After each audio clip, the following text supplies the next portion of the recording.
సమ్మర్లో నేను ఎక్కువగా మొక్కలకి లిక్విడ్ ఫెర్టిలైజర్స్ ఇవ్వాలని అన్ని వీడియోస్లో చెప్తూ ఉంటాను కదండి. సో దానిలో మోస్ట్ ఇంపార్టెంట్ లిక్విడ్ ఫెర్టిలైజర్ వచ్చేసి ఎగ్ ఆయిల్.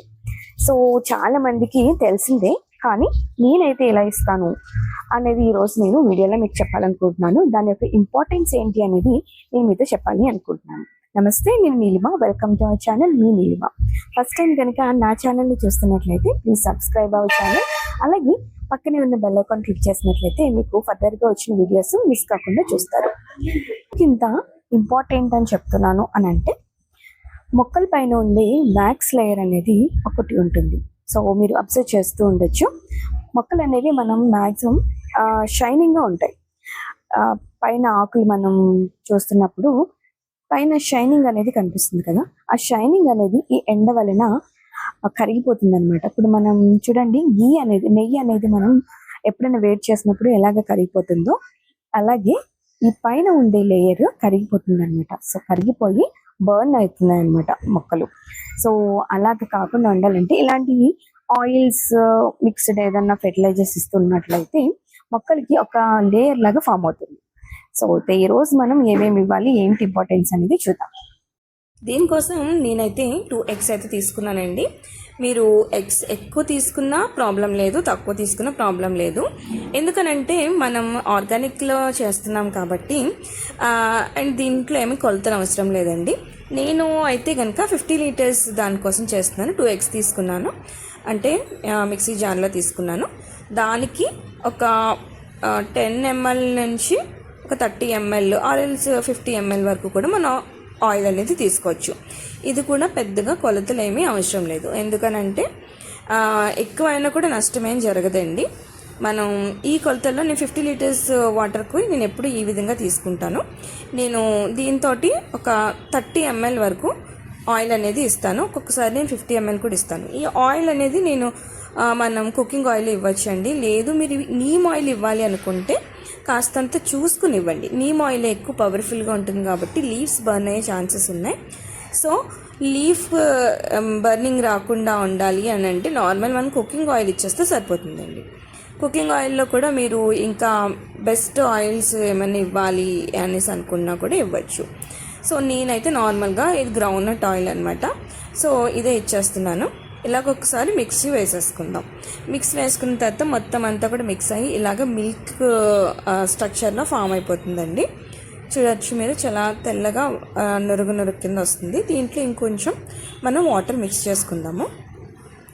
వాటర్ మిక్స్ చేసుకున్న తర్వాత మనం దీన్ని డైరెక్ట్గా మనం వాటర్లో మిక్స్ చేసేసుకుంటే సరిపోతుంది. మీరు ఎక్కువ తక్కువ మాకు ఎలాగ తెలుస్తుంది అనే సందేహం అయితే దీంట్లో ఉండదు. సో మనం ఆయిల్ ఎక్కువ అయినా కూడా ఏం పర్వాలేదండి. ఎందుకనంటే మనకి ఇప్పుడు సమ్మర్లో మనం ఆయిల్ బేస్డ్ ఫెర్టిలైజర్స్ కోసం చేస్తున్నాం కాబట్టి మనకి ఆయిల్ ఎక్కువైనా తక్కువైనా ఏం కాదు. ఈ ఎగ్ అనేది మంచి ప్రోటీన్గా మనకి పనిచేస్తుంది అనమాట. సో చూస్తే ఇలా మిల్కీ ఫామ్లో ఫామ్ అయిపోతుంది. సో దీన్ని నేను 50 liters డ్రమ్ అండి ఇది. సో దీంట్లో కలిపేస్తాను, నాకు సరిపోతుంది. అంటే టెర్రస్ మీద ఇంకా అలాగే ఉండి కింద ప్లాంట్స్కి కూడా నేను మొక్కల పైన అంటే ఆకుల మీద స్ప్రే చేస్తాను. ఇంకా అలాగే మొదల్లో కూడా నేను ఇచ్చుకుంటూ వెళ్తాను. సో ఇలాగా మిక్స్ చేసేసుకొని మనం ఆకులు మొత్తం గార్డెన్లో ఉన్న ఏ ఒక్క చెట్టుకైనా కూడా మనం ఇవ్వచ్చు. నేనైతే ఎడీనియమ్స్తో సహా అన్నిటికీ ఇస్తానండి. సో ఎడీనియమ్స్ ఏంటంటే ఎడారి మొక్కలు, వాటికి వాటరింగ్ అనేది తక్కువ ఇవ్వాలి అని అంటాం కదా. సో అలాంటి వాటికి కూడా నేను ఇది ఫెర్టిలైజర్ కింద అన్నిటికీ ఇస్తాను. ఇవ్వని మొక్క అంటే ఏమీ లేదు. సో మొత్తం అన్నిటికీ కూడా నాకు కొంచెం ఈవినింగ్ అయిపోవడం వల్ల కొంచెం డల్ అయిపోయిందండి లైటింగ్. ఎందుకంటే ఇది నేను ఎక్కువగా ఈవినింగ్స్ మాత్రమే ఇస్తాను. నేనని కాదు, మ్యాక్సిమం మీరు ఫెర్టిలైజర్స్ ఏది ఇచ్చినా కూడా ఈవినింగ్స్ ఇవ్వడానికి ప్రిఫర్ చేయండి. అంటే డే టైంలో ఎండ తగిలితే ఈ ఫెర్టిలైజర్స్ వేరేగా రియాక్ట్ అవుతాయి అన్నమాట. సో దాని గురించి మనం ఎలాంటి ఫెర్టిలైజర్స్ ఇవ్వాలి అని అనుకున్నా కూడా సో ఈవినింగ్ టైంలో మనం ఎక్కువగా ఫెర్టిలైజర్స్ ఇవ్వడానికి ప్రిఫర్ చేయండి. నేను చాలామంది దీని గురించి అడుగుతున్నారు, నేను ఒక వీడియో సపరేట్గా చేస్తాను అంటే స్ప్రేయర్ గురించి. ఇది నేను ఆన్లైన్లో తెప్పించిందేనండి. మీకు లింక్ కూడా నేను ఇందులో పోస్ట్లో పెట్టాను, కావాల్సిన వారు చూసుకోవచ్చు. ఇది కూడా ఏమి ప్రొఫెషనల్ కాదు, జస్ట్ నేను తీసుకుంది అడిగారని నేను పెట్టాను అందులో. సో ఇదైతే నాకు చాలా ఈజీ అయిపోయిందండి, చాలా త్వరగా కూడా అవుతుంది. సో చూడొచ్చు, మొత్తం అన్ని మొక్కలకి, పూత దశలో ఉన్న మొక్కలకి కానివ్వండి, ఇంకా పూత రాని వాటికి అన్నిటికీ ఇచ్చినట్లయితే చాలా చక్కగా ఇది పనిచేస్తుంది. ఇది బూస్టింగ్ ఫెర్టిలైజర్ అలాగే పెస్టిసైడ్గా 2 విధాలుగా కూడా మనకి ఇది పనిచేస్తుంది అనమాట.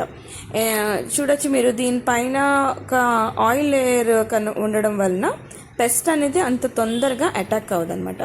అవి ఎగ్స్ పెట్టడానికి ఛాన్సెస్ ఉండదు. సో దాని గురించి మనకి పెస్ట్ అనేది తొందరగా అటాక్ అవ్వకుండా ఉంటుంది. మనం వీక్లీ వన్స్ కానీ 2 వీక్స్కి ఒకసారి కానీ మనం కంపల్సరీ ఈ ఎగ్ ఆయిల్ అనేది ఇవ్వడం వలన మనకి బెస్ట్ రిజల్ట్స్ అనేవి మనం చూస్తాము. సో చూస్తున్నారు కదా, నేను మొత్తం క్రీపర్స్కి కానీ మొత్తం గార్డెన్లో ఉన్న అన్ని మొక్కలకి కూడా నేను ఇస్తున్నాను. ఈల్డింగ్ అనేది కూడా మనం చాలా చక్కగా చూస్తాము. ఇంకా ఇది అలవాటైన వాళ్ళు ఇంకా వేరే దానికి వెళ్ళరండి. సో ఎగ్ యూజ్ చేయని వాళ్ళు శనగపిండి వాడి కూడా మనం చేసుకోవచ్చు. అంటే ఎగ్కి బదులు శనగపిండి వాడితే సేమ్ ఈ ఆయిల్ అనేది మనకి వాటర్లో మిక్స్ అయిపోతుంది అనమాట. సో కాకపోతే ఎగ్కి ఉండే ఎఫెక్ట్ అంటే ప్రోటీన్స్ శనగపిండిలో ఉండవు కాబట్టి మ్యాక్సిమమ్ మనం ఎగ్ యూస్ చేయడానికి ట్రై చేద్దాం. ఓకేనండి, చూస్తున్నారు కదా గార్డెన్ అంతా కూడా మనం దీంతో స్ప్రే చేసేసుకోవచ్చు. నా వీడియో మీకు యూస్ఫుల్గా అనిపించినట్లయితే ప్లీజ్ లైక్ చేయండి, షేర్ చేయండి, అలాగే సబ్స్క్రైబ్ చేయడం మర్చిపోకండి. I wish you very happy gardening. Thank you for watching.